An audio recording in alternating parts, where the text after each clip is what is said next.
Great. Hello, everybody, and welcome to Liza's BLTs.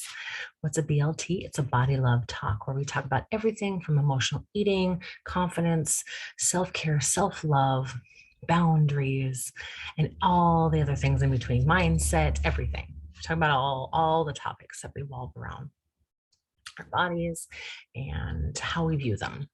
So who am I? I am Liza Lomax. I'm a transformational mind, body, and food coach. So I get to help folks drop weight without the diet or exercising. And you're probably thinking, how do I do that? Well, I help them transform their relationship with their body. So, what I want to talk about today is kind of tying in a bunch of different kind of topics, kind of talking about emotional eating, body love, uh, body image, self-care, self-love, just kind of a combination of a bunch of things. So where does emotional eating come from? So first of all, emotional eating is just a symptom of something that you don't want to have a heart-to-heart, a face-to-face conversation about. Emotional eating is just a symptom of something that you're avoiding. So what are we avoiding? It could be all kinds of numerous things, whatever's going on in our world. But we learn this disordered relationship at a very young age. And how we learn it is quite interesting.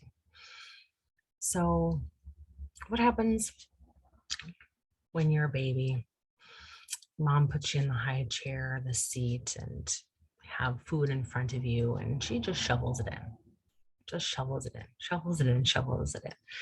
Now, don't look at this as if you've done this before in your life and you're thinking, oh my God, I traumatized my child, or I caused emotional trauma. It's neither here nor there. It's in the past. It's something going forward that you can be more aware of. So we're sitting there as babies and we're just, they're just like, just shovel it in, shovel it in, shovel it in. So we learn this hand to mouth motion at a very young age. We learn that, oh, this is going to soothe, or oh, this is going to shut up. This is going to shut up. This is going to shut up. So kids crying, upset, nowadays stick an iPad or an iPod or something in front of them, or their cell phone in front of them. But back when I was younger, it was like, oh, let's just put a pacifier in there, just put a nookie in her, just put something in there, give them a sucker, give them something to just stop them from crying. This is where the disordered relationship comes into play, because as we get older and older, we think, okay, well, this is supposed to be soothing and this is supposed to shut me up. So I'm going to take it in and take it in and take it in and take it in. Normally, and there's two different types of families that most people typically grow up in.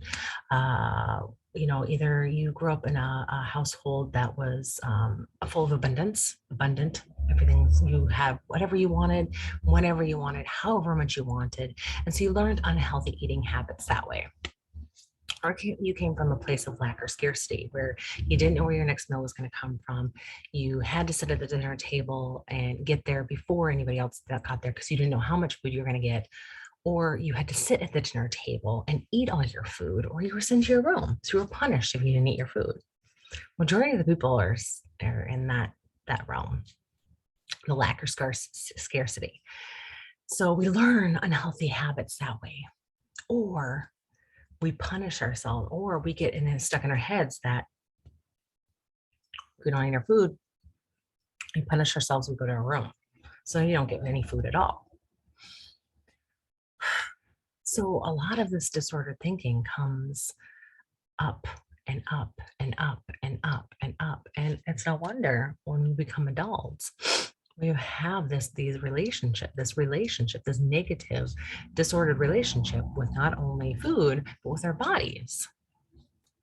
As we learn from, society or environment, oh, you have to look a certain way or dress a certain way and act a certain way or be a certain way or a different size, or you have to be beautiful, or you have to be smart, you have to be talented, you have to be tall, you have to be short, you have to, so many things. So it's no wonder when we become adults, we're so messed up in the heads. We're constantly having all these things coming back and coming back and coming back and reminding us and reminding us and reminding us. But when it comes to emotional eating, it's we all and I I say all of us have some form. And if you say no, you're lying to yourself. So let's get straight, let's get real, really think about this. So we all turn to food to fill our bodies so we don't feel an emotion at times. Okay, we've all done this. Some people have more of a struggle with emotional eating, some people have less, some people have taken it to the extreme. Me personally, growing up, I took it to the extreme. I had eating disorders. Just was horrible with myself and with food and my body. It's all kinds of things. And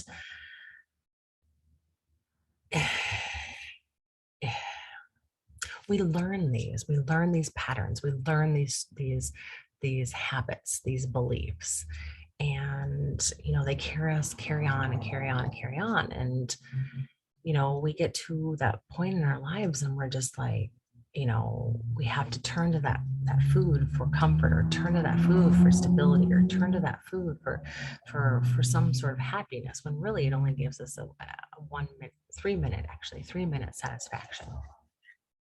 There's scientific research that backs it up. So it's 3 minutes, 3 minute satisfaction when it comes to eating food that we're craving or we're desiring. And then what happens is then we put ourselves down for eating it. We bully ourselves. We beat ourselves up about eating that particular item. And that's a form of emotional eating. That's a form of disordered eating. So all of us have some form of disordered eating. We all do. Whether it is you're on the yo-yo diet train and you're constantly trying to find something, going outside of yourself for fulfillment, for happiness, to change something about yourself. First of all, you're not broken. You don't need to be fixed. There's nothing that needs to be fixed about you. What needs to change is the dialogue that's going on in your head, the dialogue that you've been telling yourself over and over and over and over and over again. That's what needs to change. It's not that you're broken. You don't need to be fixed. That's what needs to be changed. So what I would really, really, really stress to you is that if you have a struggle with emotional eating, find somebody who can help you, somebody who can help you move through that, move past all that emotional trauma, move past that disordered thinking, move past all that disordered relationship that you have with your body and with food, because it always comes back to your body and your food, and how you view yourself and how you see yourself and what you put in your body. So in order to do those things, in order to make some sort of shift or change happen, you have to get healthy first to lose weight. If that's what you're desiring too, if what you're desiring, is, and I'm getting kind of off topic here, but if you're desiring to, lose weight, you know, to get healthy first before that. Which again, I'm going off topic, so I could totally talk about that at a whole other time. But what I really want to stress to you all is that, it's okay. It's not your fault. It's the conditioning and what I essentially call brainwashing, and the beliefs and the habits that we've taken on at a very young age that have gotten us to this point of this disordered thinking and disordered relationship with food. And so if you're struggling out there and you need some assistance, I've been there, done that. I've struggled many years with emotional eating, and now I help people move through that, move past that. So, but if I'm not a fit, I just find somebody who is out there that can help you, that will benefit, that you will benefit from. And You want to have a good relationship with food. You want to have a good relationship with your body, don't you? Yeah. Yes.